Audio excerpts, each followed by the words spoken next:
We had a psychic come in and go through our new house because I believe that there's a ghost in the house. Uh-huh. And there is a ghost in the house. Tell me about the ghost. Why did you believe it in the first place? I could just sense it. I go in the house and go, there's someone here. And it's not a negative. I never felt like it was a negative feeling, but I was like, there's a ghost here.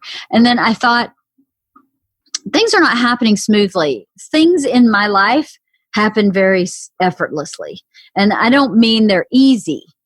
I mean, I'm one of those people that pays attention and goes, okay, if I'm trying too hard to get something done, I'm probably not supposed to be doing that. So why is this so hard? Like if I'm going to buy a car and the guy doesn't call me back and the paperwork gets screwed up and the payment doesn't go through and I've got money in the bank, then I start going, wait a minute, then this isn't the right car. Does that make sense? 100%, yeah. So I listen to those things and they mean something to me. So stuff like that's been happening with redoing this house and from different places. Like, the electrician is supposed to do this and doesn't. The guy is supposed to come install the cameras, never calls me back and calls me back every time I've ever called him for anything else. And then will call me back and gives me information he forgets. The city, we're not getting our permits with the city. Everything's very slow. Deliveries are supposed to happen from, Wayfair on this day and they're 4 days early, just like really constantly. Like almost everything we've planned has had some kind of weird.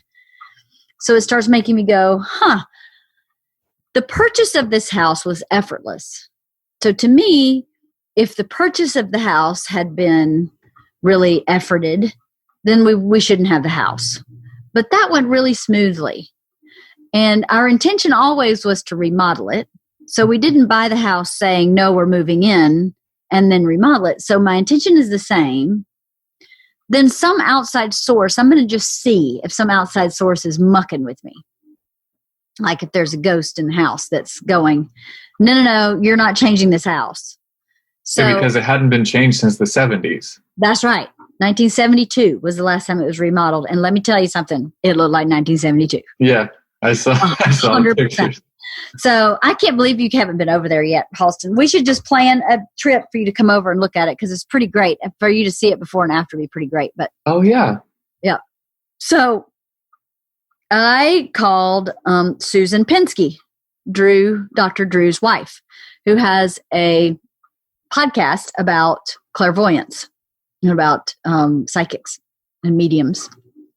And I said to Susan, I think I have a ghost in this house.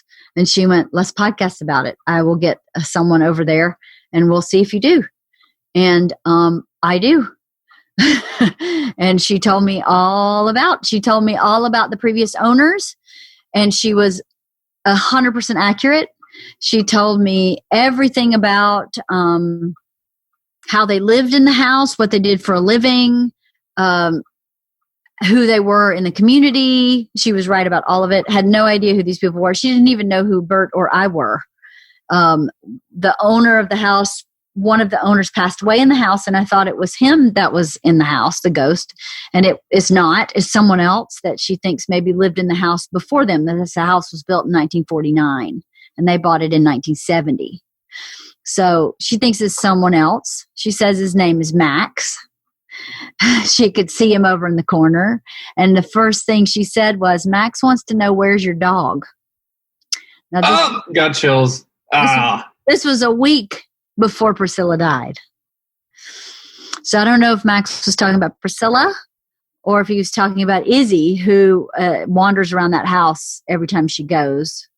But it was pretty crazy. And in that session with the medium, she was also talking about my kids. And she had said to me, I said, I think Isla knows the ghost is here. And she went, oh yeah, she knows the ghost is there. She has some psychic abilities. I don't know what they are, but she does have some really serious intuition and some psychic abilities. I said, that's so funny you say that. She's really scared of her closet because she thinks there's a ghost in her closet. And she goes, oh, there is. There's a ghost in her closet. And it's one of your relatives. And she's the relative, I don't know who it is, but they're just coming to check on your family. But they enter through the closet because it's a dark space. So she just needs to leave the light on. She leaves the light on in the closet and tell the spirit, you're scaring me. Stop scaring me. They'll stop doing it. They'll come in through some other way, but it's really easy for them to come in through a closet. So yeah, she's right. She's got a spirit in her closet, but she shouldn't be scared of it because it's just a relative checking in. I was like, oh my God. Okay. But yeah, she was like, yeah, Isla has a really strong intuition. The phone again, the phone. And I think she did with this stuff with Priscilla too. Not that she knew that Priscilla was going to pass, but that she knows kind of what's going on for everybody, you know. Wow. So what did you guys figure out about the ghost? Max in the new house? Well, Max is not leaving. Okay. She had said that Max is actually there to protect the house. What's really crazy is we've had someone break into the garage a couple times, and we've now barricaded the garage door so they can't get in it anymore. And they've stolen a few things from the garage. What's there to steal? Well, Bert bought the girls these really nice bows for like bow and arrow bows for Christmas. And it's such a big yard. We were taking them over there and just target shooting with the bows, and someone stole the bows. They were like $500 bows. Yeah. And then when he came off the tour bus once, they had picked up a bunch of fireworks, and there were probably $300 worth of fireworks in there that's gone. They were just breaking in through the door or something? Yeah, they were. You could see where they had totally popped the door open with a screwdriver. So then we barricaded the door from the inside and closed the garage door, and they can't get in anymore. But Max told us that. He said, people come on this property at night and look around. You need to put some cameras up. And we've been trying to get our camera guy to put cameras up for like 2 months now. And the cameras he wants us to have are like back ordered or something. So I think I'm just going to have him put some other cameras up. But he said that people come on this property at night and look around, and it's not super safe. So while you're in construction. And then Isla and I had bought these roses from QVC that she wanted to plant at the new house. The lady at the house that we bought the house from had all these beautiful pots, like this big round pots for potted plants, but some of the plants had died. So Isla and I like to watch QVC late at night. So we were watching the Q, and they were selling these rose bushes that were gorgeous. And Isla sat up and went, we should buy 2 of these for the 2 big orange pots at the new house. And I was like, let's do it. Midnight, dialing, QVC, we need 2 rose bushes stat. So they sent us these 2 rose bushes, and we planted them, but we waited a little long to plant them. And we planted them and then went out of town. And so we didn't get to water them the way we were supposed to water them. So Max said to the psychic, what's going on with those roses? They need some tending to, is what she said. She says, Max keeps saying, you need to tend to those roses. Do you know what he's talking about? And I was like, oh my God, my head is blown.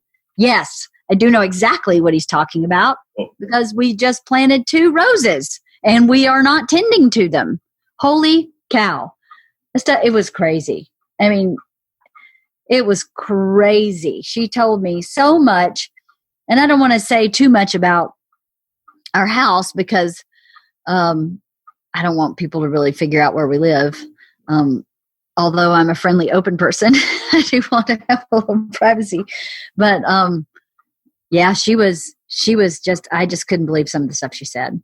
But Max is not going anywhere. She did tell Max that he's not allowed to go in the bedrooms or the bathrooms, that he has to stay in the living room, dining room, kitchen, kind of the common areas of the house, that we deserve our privacy, but we're willing to stay there with him if he will give us our privacy.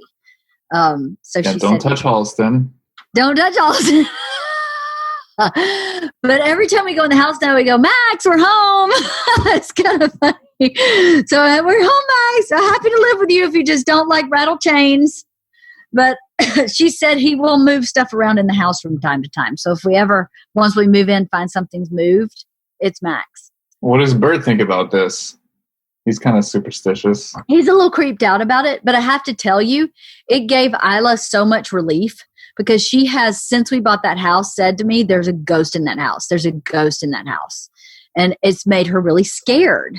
So the medium said, he's not a scary ghost, but it's scary to know there's a ghost, right?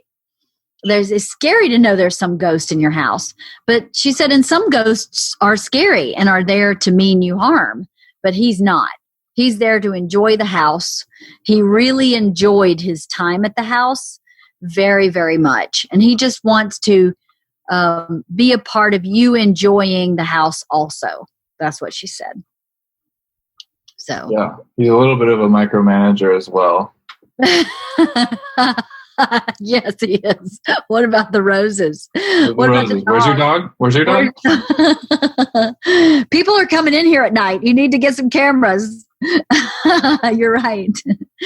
Maybe from time to time I can have the medium come back and say, what's Max telling me to do now? Do I have a to-do list? Yeah, I mean, gosh, he's beefing up the security. He's like, he's doing good stuff. Well, she said he's protecting the house. So maybe he's protecting, because I guess empty houses attract spirits. So maybe he's keeping other spirits out. I don't know. But she did say, she did figure out what was prohibiting our forward progress. This was cool because that's why I called her in the first place, was these little silly delays are happening. There's got to be more at play here than we can see. So she said, there's a woman that drives by this house all the time. I think she was the previous owner, and she needs to know what you are doing to this house. She is very nervous and upset about what you might be doing to this house, and she needs to know. Now, she's still alive. So I don't know, like 80s, right? Yeah, she's still alive. So I don't know exactly how she's talking to her. Maybe she's talking to her higher self or something, like her spirit self or whatever. But what's really interesting is she goes, don't take out this pantry. And the medium walked in one door and sat in one room and had not seen the house. She did not know this house had a pantry. And she said, this woman is telling me, don't get rid of this pantry. A pantry is really useful, and you're going to have a lot of entertainment here, and you're going to need the pantry. And she wants to know what you were doing to this kitchen. And I said, well, should I tell you? She said, yes, tell me. So I told her, we're taking this wall out, and we are taking out the pantry, but we're building another pantry on the back. And she said, okay, then that's fine. Good. I feel much better. You really need to have the pantry. What's really interesting is the woman we bought the house from walked through the house with me for 2 hours, and she left me a ton of her furniture. She kept saying, I know you're coming from a smaller house and you're going to need this couch. So I'm leaving you this couch. So it's not crazy, or it is crazy, sort of, that's the way she talked to me. Anyway, you need this pantry. So don't get rid of this pantry. That's exactly how she talked to me when she was talking to me about her couch. So again, this medium had walked in the back door, sat down in one room, had not seen the rest of the house. And there's a formal living room. There's like a den and a formal living room. In the formal living room, there's a sectional couch that the previous owner left me. That's this awesome couch. It's like horseshoe shaped.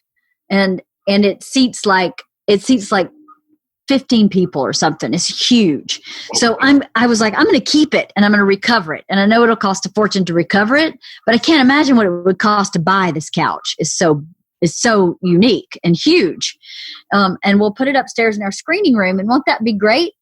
Or it's like a game room. It's have a pool table and a movie screen. And that'd be awesome to pile 15 people on this couch and watch a movie. So I'm keeping it, right? And that was another thing I thought, well, I wonder if I shouldn't be keeping all of this furniture, if that's part of like bad energy or something. So remember, the medium walked in the back door, sat down in one room, had not seen the rest of the house. And she goes, I can't see, but around that corner, there's a couch. And I went, yeah. She said, you need to keep that couch. That's a good couch and it has good energy in it. Just have it recovered. And I was like, what? She hadn't been in there. I had no idea there was a couch. And the house is empty except for that couch. There's nothing in it. So I had 2 plastic like lawn chairs. That's what we were sitting in. The whole place is empty. So there's no reason why she would think there was a couch in the room next door. I would think the whole house is empty. So it was just kind of crazy. She kept doing things like that. That was really crazy. A lot of cool coincidences.